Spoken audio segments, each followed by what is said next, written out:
What's up guys, my name is Ace, and yesterday I uploaded my final beta review where I talked about the main points and the main pieces of feedback that I have from my beta experience. However, since that was already quite a long video, I was mainly just focusing on the major points of feedback that I have. Today we're going to change things up a bit and we're going to focus on the little things. For the most part, the things on this list, while they do vary in their level of importance, they aren't nearly as important as those major pieces of feedback. I'm not nearly as invested in these things as well, so if they don't change, I don't think it's going to be a complete deal breaker or anything, but I do feel like there's room for improvement, and I wanted to share my feedback with the littler things. And diving right into this is in no particular order. I've just been jotting things down as they were coming up throughout my gameplay experience. But one of the more important things on this list at least is the visibility while in gunfights. I know this is something that I talked about in the first weekend of the beta, and they made some improvements here. They did tone down that muzzle smoke as well as the muzzle flash, in first person at least. And I will say that definitely felt a little bit better in the second weekend, but I feel like there's still a lot of room for improvement in this area.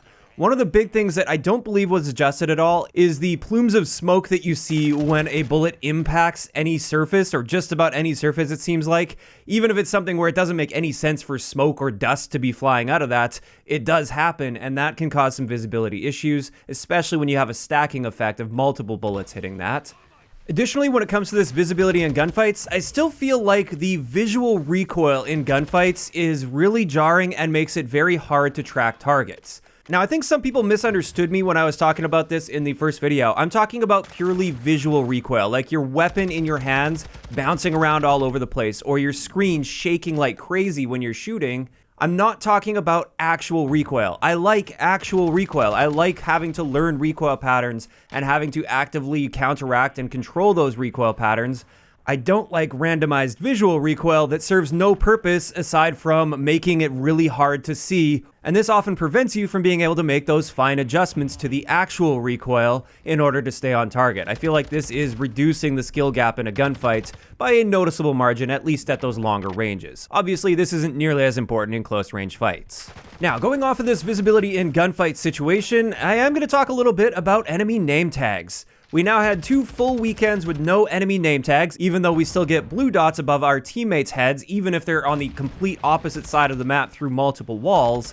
And also, I was finding many situations where these blue dots would be appearing above enemies' heads because I have a teammate on the other side of the map, and I feel like this just leads to unnecessary confusion. So for me, I think the simplest solution here is just bring back the red name tags. I don't really think these were much of an issue in the past. Of course, they could leave them out of like realism mode, for instance, for those that want that more grounded experience that feels less arcadey by having red name tags above enemies. But if they do insist on keeping those red name tags out, then I feel like something needs to be done here, like perhaps the red lights that would be on enemy character models, and we saw this in some older Call of Duty games like Black Ops 4 for instance. It was always really easy to tell if it was a friendly or an enemy, and it was also easy to differentiate between an enemy laying on the ground versus a dead body laying on the ground, which is another issue I had throughout the beta. Oftentimes people would be laying on the floor, they look exactly like a dead body, and you just get killed by them, and I just find that frustrating within a game like Call of Duty. And I even wanted to test this out for myself, and I got several kills while doing this, and it felt really cheesy to be doing that.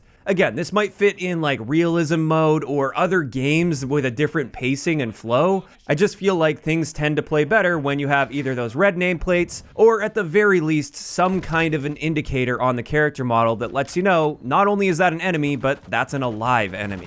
Now, moving on to the next thing on my list. This one's a fairly nitpicky thing, but I'm still going to point it out. I feel like the time it takes to call in your streaks is just a little bit too long in this game. And just to make sure I wasn't going crazy here and it wasn't actually slower than previous Call of Duty games, I wanted to compare this to Modern Warfare 2019.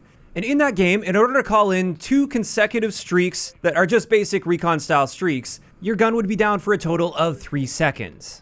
Whereas in the Modern Warfare 2 beta, if I wanted to call in a UAV and then a counter UAV, again trying to call them both in as fast as possible, this took a total of about 5.5 seconds. So almost twice as slow to call in these streaks. And I personally just feel like that's an unnecessary slowdown. Again, I know this is a nitpicky area, but it's just something I felt was kind of holding me back, and I wanted to get back in the action, but instead I'm just sitting there watching my character slowly pull out this device in order to call in the streak. And I don't see how it would hurt to speed this animation up a little bit. Next up, let's talk about Hitmarker audio. This is something that I just feel wasn't as punchy as I normally expect from a Call of Duty game. And I also found that it didn't seem like I was getting that hit indicator audio playing for every hit that I was getting. And instead, in a gunfight, I would often only hear like 1 or 2 hit markers, even though I know it was taking me 3 to 5 shots to kill. I don't know if this is a bug or if this is how it's intended, but I even played with the multiple settings for the Hitmarker sounds, and I was finding the same issue no matter which setting I was using. And it just felt a little bit odd. It felt like I wasn't getting the same sort of feedback that I expect when I'm in a gunfight in Call of Duty.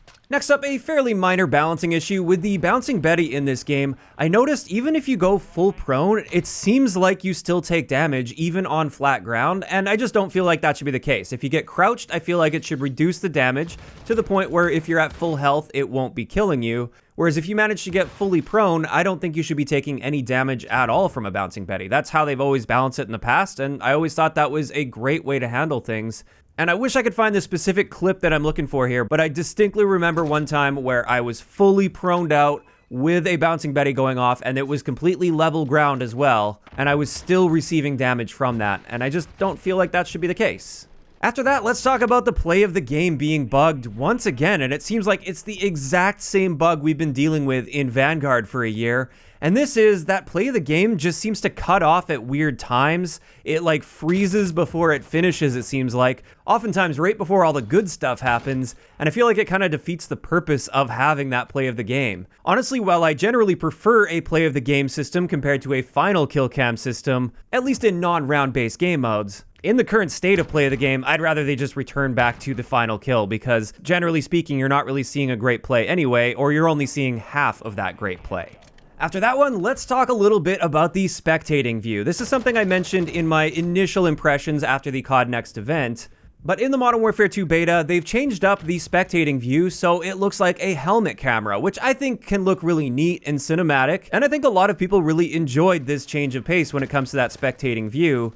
However, I feel like this comes with a lot of issues as well. First up, at times, it can be a little bit nauseating to watch depending on how the player is moving. It's just a very awkward and jarring angle. Second, you don't get to see exactly what that player is seeing. You can't see if they're hitting their shots or missing their shots. You can't see the angles that they're controlling and holding, at least not precisely. And I feel like this is definitely going to make it way more difficult to find out who's cheating and who isn't as well. So when it comes to this one, all I'm asking for is the ability to toggle between the two views. Some people absolutely love that helmet cam view, and I wouldn't want to take that away from them. I think it's a cool innovation they brought to it, but I think the option should exist to be able to also spectate in a first-person view for those of us that would much rather see that.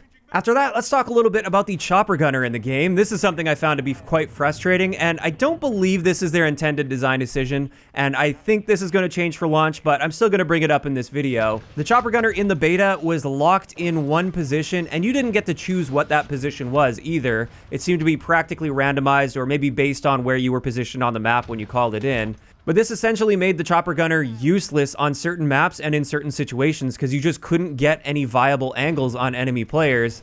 So I think one of two options should happen. Either this should reposition on its own so it spends a few seconds in one area, then it flies over to the next area, spends a few seconds there, kind of like we saw in the original Modern Warfare 2. Or another option is just give us a button that allows us to reposition. Just press that button and it will fly to a different spot and it will stay there until you hit that reposition button again if you don't like that spot either.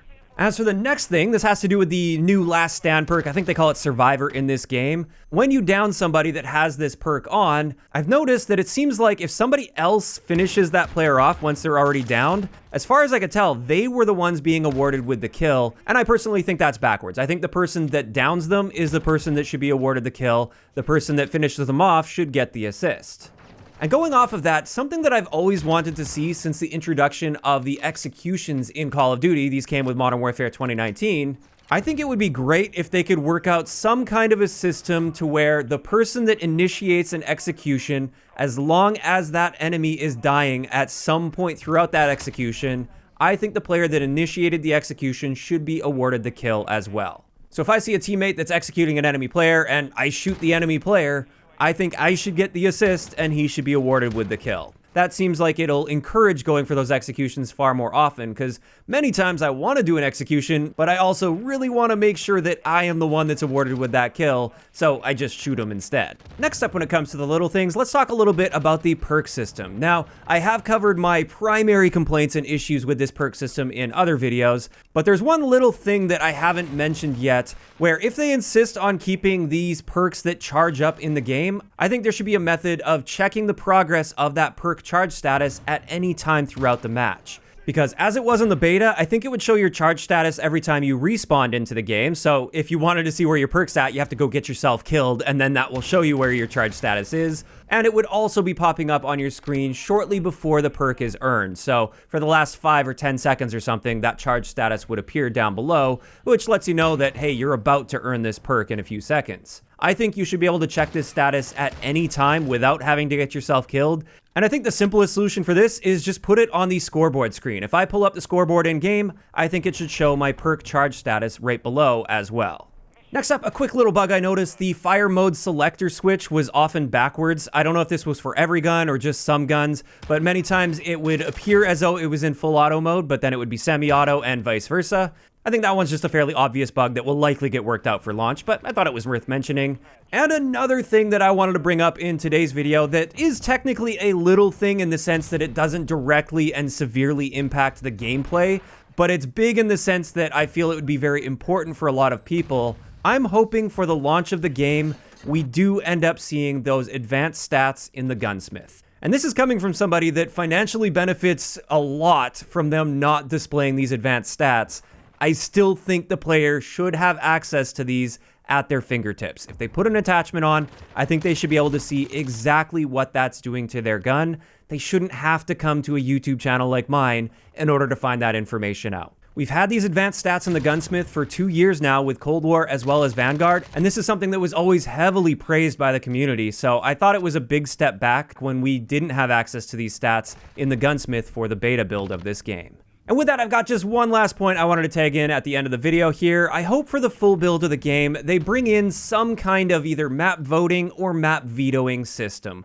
I know with disbanding lobbies, this becomes a lot more difficult to handle, but Cold War still managed to bring in map voting into their game with disbanding lobbies, and I hope they'd be able to do the same here. Now, I do think there's plenty of room for debate as to how to handle map voting, whether that should just be a vote to skip option, or if you could actually have the option to vote for the exact map that you want to play. But it would be nice to have at least a little bit of say in the gameplay experience when we get into a lobby, even if that's just a vote to skip option.